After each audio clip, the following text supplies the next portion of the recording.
amebeba kusudi. Ninatamka kwa mamlaka ya Kristo Yesu, ninatambua hayo maneno, ninatambua hiyo mitego haitafanikiwa juu ya uzao wako, juu ya familia yako, kwa jina la Yesu Kristo wa Nazareti. Tunamwona Yesu amezaliwa, Herode anataka kumwangamiza, bili Yesu amebeba kusudi na ukombozi wa wanadamu. Herode anataka muwe akiwa yuko mtoto.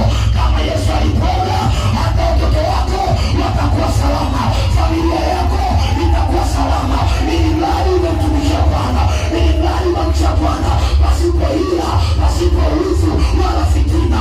Bwana atafanya jambo la ulinzi juu ya uzao wako. Bwana atafanya utetezi juu ya utumbo na kwako, kwa jina la Yesu.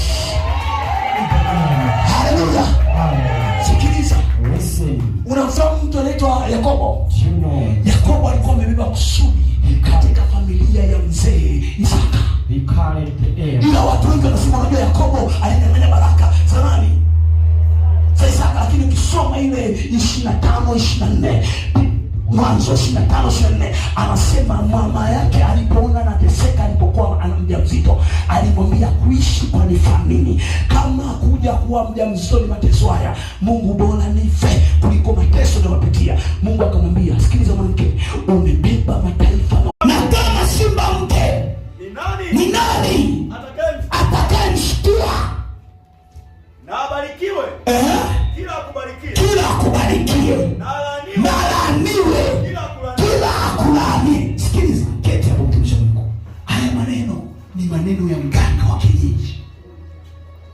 Mganga wa kienyeji anapoona kwenye ulimwengu wa roho wana wa Israeli, ndio kitu ambacho natamani kanisa litatembea nacho 2025. Yaani hapo watu wakamata majina yako wameenda kwa waganga. Yule mganga anapotazama kwenye ulimwengu wa roho anasema, huyu mwana wa Israeli tunaona na nguvu kama nguvu za nyani tu na karibu, na huyu amelala kwenye usingizi, lakini amelala kama simba jike. Inaweza kumshtua pale, hakuna anaweza kumshtua. Haleluya. Narudia tena, aliyekuwa anasema maneno hayo sio Mungu wala sio mtumishi wa Mungu. Huyo ni mganga wa kienyeji. Amepelekewa majina ya wana wa Israeli, kwamba majina ya wana wa Israeli haya hapa. Ninaomba unilaanie, ninaomba uwaroge, ninaomba uharibie maisha, ninaomba ninapotaka na kupigana nikawashinde, walainishe nguvu zao. Anapoenda